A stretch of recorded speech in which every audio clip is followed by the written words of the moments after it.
declaração de voto. Encerradas as declarações de voto, passemos ao registro eletrônico dos votos. Solicito aos vereadores e vereadoras que registrem seus votos.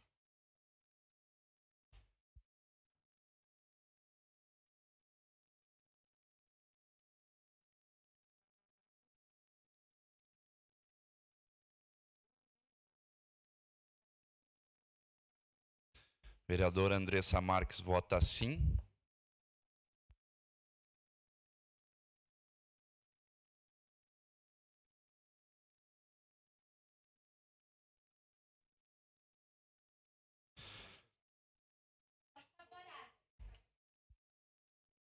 Vereadora Estela Balardim vota sim, favorável.